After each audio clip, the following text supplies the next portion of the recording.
What's up, everybody? CHM Carnivorous here. I hope you're having a wonderful day and a wonderful week. Now, today I want to talk about something very specific in the carnivorous plant world, and that is Cape Sundews and their affinity for attracting aphids, or maybe aphids affinity attracting or being attracted to Cape Sundews. Now, Cape Sundews are a plant that all carnivorous plant growers, for the most part, love to grow, especially when you're first starting out. They are super easy to care for, very forgiving, very hardy plants that produce a ton of seeds. They're self-fertile and just all around a good time. And so for new growers specifically, Cape Sundews are a perfect plant. But it's not all sunshine and rainbows. There is a downside, and that downside is aphids love Cape Sundews. And if you grow them for any length of time, there's a good chance that you're gonna get aphids. What I wanna do in today's video is show you exactly what aphids are, what they look like, how to detect them early, how to kill them, what options you have, and overall, just cover everything there is to know about how to take care of these aphid problems when it comes to Cape Sundews. All that and more coming your way in just a minute. See you soon. All right, so I'm out here in the Florida cold, because I want to show you the beginning stages of an aphid infestation. Now, the first thing that they normally will do is attack the flower stalks. And so I'm going to show you what that looks like here. I bring it in, see those little tiny specks all over, those little tiny black specks, and then also the white specks. Those are aphids. Some of those are the actual bugs themselves, and then some of those are the shells of them, if you will. And if I come down here, I will show you another one that's a really good indicator of aphids. That's a stalk that I cut off, but you see it there, and so I will need to treat that. And so I'm going to show you how to treat that, but there are other indications as well, and so I'm going to show you those details before we treat it. I'm going to talk about how you treat it, and then so I just wanted to show you what the beginning stages will. They do love to attack the flower stalks. They like any new growth, whether it be new leaves, but specifically they love the tender leaf of the flower stalks, and they will, in bad cases, will completely infest the buds of these flowers, these seed pods, and completely eradicate your ability to get seeds. And so that's a first good indication. They'll normally start there. Now, to be fair, they're probably already in the soil or on the plant before you see them there, but this is a good indicator. Let me show you what it will look like if they're on the actual plant itself. So now here's where the weird camera angle comes in. Sorry, forgive me if I'm shaky here, but I've got it zoomed in. Now, you see that leaf about the middle of your screen facing down. Now, it's a little hard to decipher from the dew on the leaf, but if you look right there, you see those little white specks? Those are the aphid shells. Now, this plant in particular took a very hard hit with aphids, and I treated it with several different things and could not get rid of it. Now, those are the remnants of it, but I don't know if I'm out of the woods yet, but I'm going to show you what I did to treat them. So you saw what this flower stalks look like, and now here is what the plant itself will look like. It'll try to get down into the crown of the plant, and it will start infesting there, and it'll have little white specks all over the place, and then it'll work its way up the leaf itself. And so what you'll start to notice as the plant, let me see if I can pull back out, forgive me. You'll start to notice that the plant will start to get deformed. Now, these had a really bad case of it, and as you can see, not looking good. Now, aphids in themselves aren't a death sentence for plants, but they will wreak havoc on them. And so what they'll start to do is malform the plant itself. You'll start to get leaves that curl towards the interior of the plant. You'll start to get wonky growth. The flower stalks will start to get wonky, and it will weaken the plant over time. And so what you'll end up with is these very truncated capensis. But have no fear, it is easy to treat well, easy is a relative term. They are very hardy insects, but it can be treated. And I'm going to go through some of those options with you. And then I'm going to show you what has worked best for me and how you get rid of these. And then I'm going to demonstrate that for you. So let me turn the camera around and let's talk about what methods there are out there. So when it comes to treating aphids, you have a few options at your disposal. There are a lot of different organic pesticides out there that will work. And then also one thing you can use is neem oil. Now this is concentrate. It's very important that if you do buy the concentrate that you dilute it based on, go on the forums and see how they dilute it. I do about 1 capful for about a ½ gallon. Now, neem oil is good at treating aphids. The problem with it is that it has to contact the aphid itself and get on its shell and sort of smother it. Aphids are very good at burrowing down and hiding out, and so it can be very challenging to get rid of them, and it takes several applications, and you don't know if you always got it.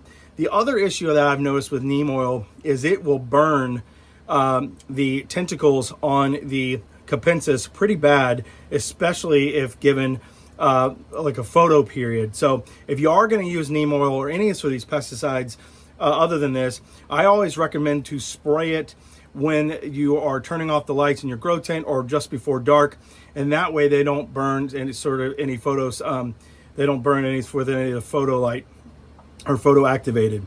Now, another option that you have besides this, let me come down here real quick. This is what I use and to kill the aphids.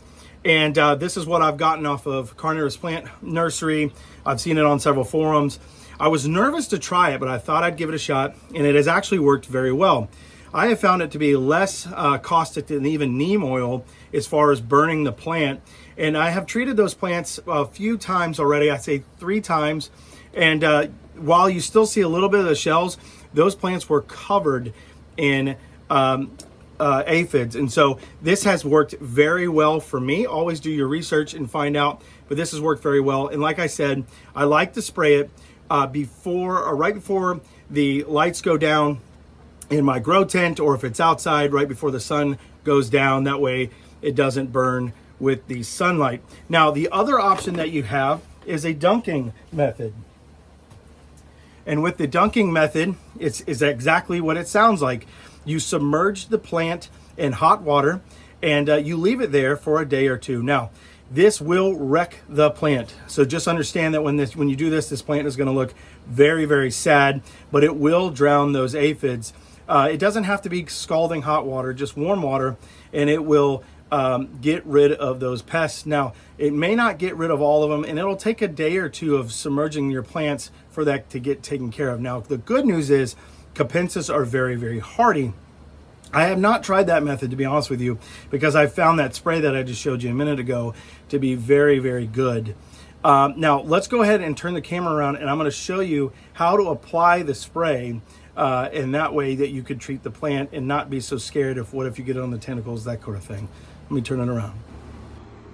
So treat this as a sort of a bonus round, if you will. I noticed this on my Rob Cantley eye. I was just going by. Do you see all those? Those are not aphids. And so those are fungus gnat eggs. And you will always be able to tell because they look more rounded off like eggs. And they tend to grow on this dead growth. And so I need to cut this off before this video is out. But those are fungus gnat eggs. And so if you see that, don't freak out that it is aphids. Aphids are the opposite of the spectrum. They like to grow on the new malleable, very soft leaves, whether it's flower stalks or the new growth coming out. And they're going to look more like scale-ish as opposed to these egg forms. If I can get the camera to focus. There we go. Now, let's go ahead and show you how to apply it. All right, so this is going to be a little bit tricky with one hand in this tank, but what you want to do is take your spray bottle and just give it a good, right on the crown there, and then right around the edges on the soil surface itself. It is okay if it hits those tendrils. Now, keep in mind, it will probably dry up that dew, and that is perfectly fine, but you just want to give it a good spray in like that. And again, try to get any company plants if you want. Go ahead and get all that. Now, it's going to take a few applications to be able to get that done. But what's cool about the spray, that pesticide I showed you, is that it's systemic. And so it gets in their system and they don't have to be on contact for it, and it will eradicate them. So I have found that to be the best. Your plants will sulk for a few days, but that is perfectly fine. The plants that you see in this adjoining one have been treated multiple times.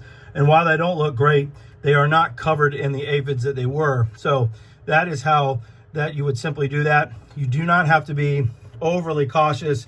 If you want to be a little bit more cautious than that, you can pull the plant out and then get you a spray bottle with a finer spray and then just get in there on the crown of the plant. But I also recommend getting around the edges on the soil surface where the aphids like to lay their eggs. And so that works out very well. But with capensis, you don't have to be too delicate. They are very, very hardy plants. So it's as simple as that. Now, like I said, if you want to get a little less on the tendrils, you can certainly pull the plant out and then just get in there. They will lay their eggs all the way up to the dew point. So you want to make sure that you get a generous application. If you, again, submerge them in water, it's going to knock off all that dew as well. Neem oil seems to work short term, but they have to contact that in order for them to die.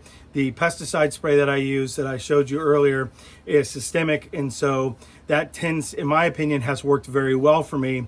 Your plants overall, no matter what you use, are gonna sulk for a little bit, but that's okay. And aphids, again, if your plant's extremely weak, you might want to use a neem oil just to get the plant back to a little bit of health before you use the pesticides. However, I haven't noticed any ill effects with the one that I showed you. But always do your homework, and if you have any questions, don't hesitate to ask.